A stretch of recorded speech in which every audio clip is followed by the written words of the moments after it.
Paul, with your weekly update for June 22nd. Last week, Congress passed the War Supplemental Appropriations Bill.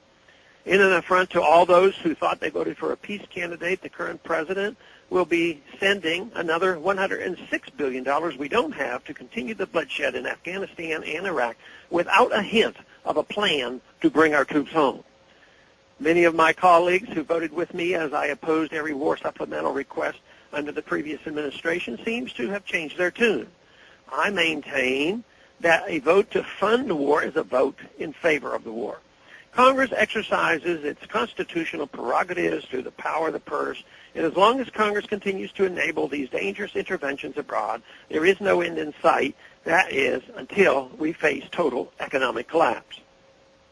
From their spending habits, an economic collapse seems to be the goal of Congress and this administration. Washington spends with impunity domestically, bailing out and nationalizing everything they can get their hands on. And the foreign aid and IMF funding in this bill can rightly be called an international bailout.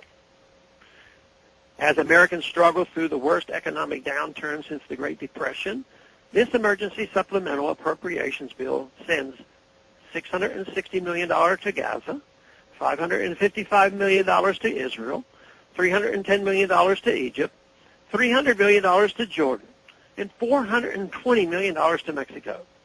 Some $889 million will be sent to the United Nations for so-called peacekeeping missions. Almost $1 billion will be sent overseas to address the global financial crisis outside our borders. Nearly $8 billion will be spent to address a potential pandemic flu, which could result in mandatory vaccinations for no discernible reasons other than to enrich the pharmaceutical companies that make the vaccine. Perhaps most outrageous is the $108 billion loan guarantee to the International Monetary Fund. These new loan guarantees will allow that destructive organization to continue spending taxpayers' money to prop up corrupt leaders and promote harmful economic policies overseas.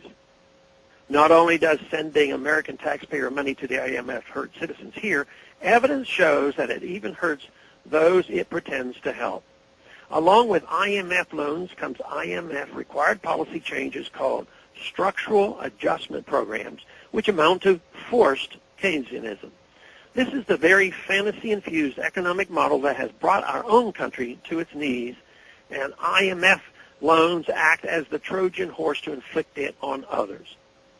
Perhaps most troubling is the fact that leaders in recipient nations tend to become more concerned with the wishes of international elites than the wishes and needs of their own people.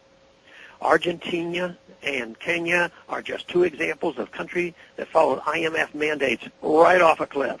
The IMF frequently recommends currency devaluations to poorer nations, which has wiped out the already impoverished over and over.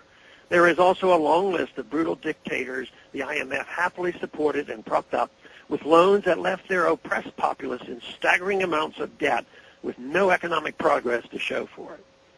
We are buying nothing but evil and global oppression by sending your taxpayers' dollars to the IMF.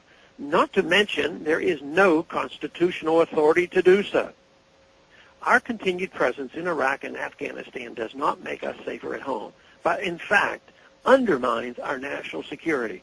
I vehemently opposed the supplemental appropriations bill and was dismayed to see it pass so easily.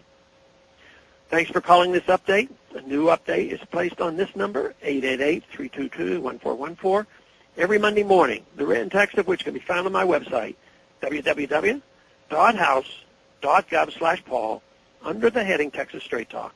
Thanks for calling.